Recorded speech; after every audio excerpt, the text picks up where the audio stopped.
আমি 10 মিনিটের জন্য হলেও মাঠে নামতে চাই। বাংলাদেশ সিঙ্গাপুর ম্যাচের ঠিক আগের দিন প্রেস কনফারেন্সে অধিনায়ক জামাল ভুঁইয়ার এমন কথা কিন্তু আবেগতাড়িত করেছে পুরো বাংলাদেশকে। আমি কথা বলবো আসলে সেই বিষয়গুলো নিয়ে দর্শকদের সাথে। জামাল ভুঁইয়ার সময় কি আদৌ শেষ হয়ে এসেছে কিনা। জামাল ভুঁইয়ার হাত ধরেই কিন্তু বাংলাদেশে যে অরিজিন ফুটবলারদের আমরা দেখছি তার কিন্তু শুরু।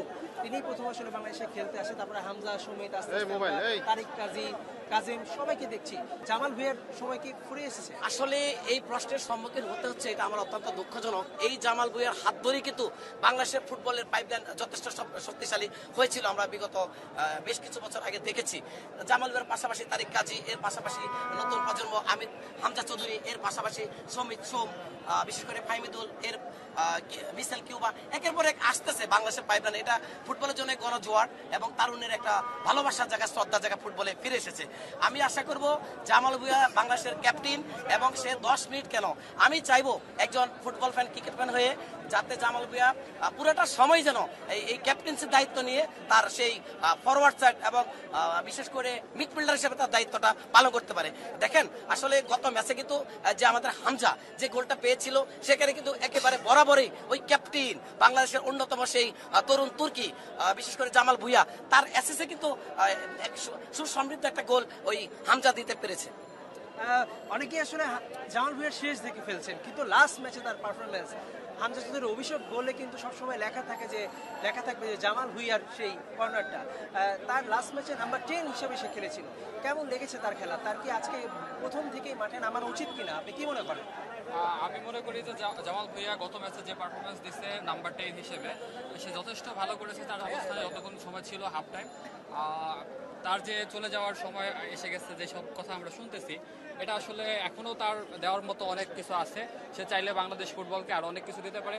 আমি চাই পুরো সময় না হোক, অ্যাটলিস্ট হাফ টাইম অথবা 60 মিনিট সে আসলে অন্তত টাইম ডিজার্ভ করে, এবং প্লেইং 11-এ খেলার মতো তার যোগ্যতা এখনও আছে। জামাল ভুঁইয়ার যে ক্যালিবার, সে ডেনমার্কের একসময় ঘরোয়া লিগে খেলেছে। আস্তে আস্তে তাকে আরো বুস্ট আপ করার কিভাবে করতে পারে বাংলাদেশ? আপনি কি মনে হয়?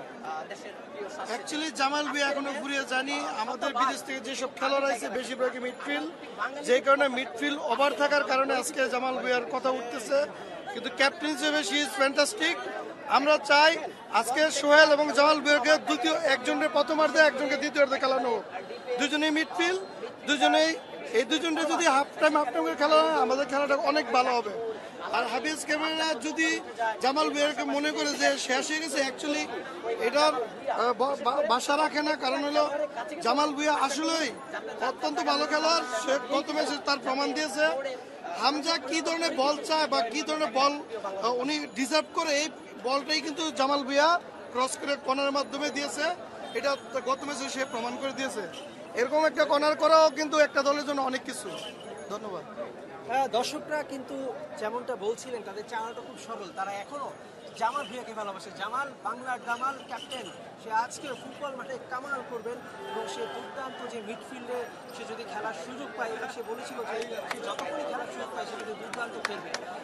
জাতীয় স্টেডিয়ামের প্রাঙ্গণ থেকে মেহেদী নাইম, যমুনা স্পোর্টস, ঢাকা।